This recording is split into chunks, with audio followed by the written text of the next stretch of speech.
Մենք պայքարի մեջ ենք։ Եփեսացիների 6:12 խոսքում ասում է,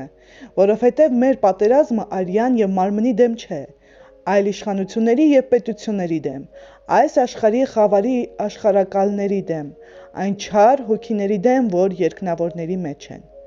Թշնամին փորձում է խորամանկությամբ ստիպել մեզ մտածել, որ մենք մարտնչում ենք ոչ թե խավարի անտեսանելի ուժերի, այլ մարդկանց դեմ, որոնց տեսնում ենք։ Պողոսի նպատակը մեզ վախեցնելը չէ, այլ տեղյակ պահելը, թե ինչ է իրականում կատարվում։ Գոյություն ունի խավարի մի ամբողջ տիրույթ, որի դեմ երբեք չէին կարող պայքարել մեր ուժերով։ Պողոսը շարունակում է. սրա համար Աստծո սպառազինությունը առեք, որ կարող լինեք հակառակ կենալ չարության օրում եւ ամեն կատարելով հաստատ կանգնել։ Եփեսացիների 6:13 Աստված արդեն ապահովել է այն ամենով, ինչ անհրաժեշտ է հաստատ կանգնելու համար։ Այն փաստը, որ Պողոսը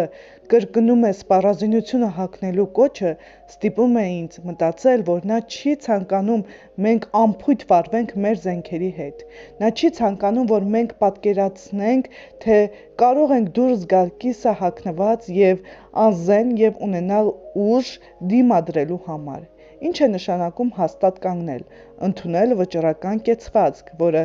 հրաժարվում է նահանջելուց։ Պողոսը շարունակում է. Արդ հաստատ կանգնեք, ձեր մեջքերը ճշմարտությամբ գոտևորված եւ արդարության զրահը հագած եւ ձեր ոտքերի կոշիկը հագած խաղաղության ավետարանի պատրաստությունով։ Եփեսացիների 6:14-15 խոսքեր։ Մենք կանգնում ենք ամբողջությամբ գոտևորված ճշմարտությամբ։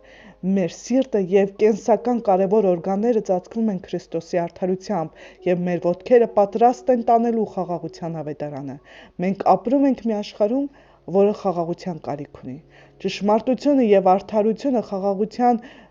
նախակարապետն է։ Ճշմարտությունը զիջելը հանգեցնում է մեր դիրքերը կորցնելուն եւ թուլանալուն։ Մենք ուժեղ ենք եւ մարտնչում ենք խաղաղության դիրքից։ Քրիստոսի մեջ խաղաղությունը դառնում է միջոց փոթորիկները հանդարտացնելու, սիրտը բժշկելու եւ հոգին հանգստացնելու համար։ Եկեք աղոթենք։ Երկնային Հայր, սովորացրու, թե ինչպես պայքարեմ քո մեջ ունեցած խաղաղության դիրքից։ Երբ կարդում եմ քո խոսքը, հոգիս ամրացրու ճշմարտությամբ, որպեսզի փոխզիջման չգնամ։ Ես ուժեղ եմ, երբ կանգնում եմ ճշմարտության, արդարության եւ խաղաղության մեջ։ Ամեն։